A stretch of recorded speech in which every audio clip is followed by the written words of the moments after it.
Hello everyone, I hope you are doing well. Today we'll talk about how to fix or how to solve the problem of FxPro app. We go to settings. Here in this page we click on apps, default apps, app settings.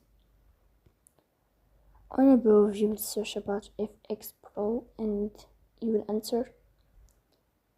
Here in this page of app info we click on first stop and we click OK. Here you will enter to the window of storage. Then we click on clear cache. Here you will turn off your Wi-Fi and you will turn on your Wi-Fi again to fix that problem. So that's all. Don't forget to support us by like and subscribe.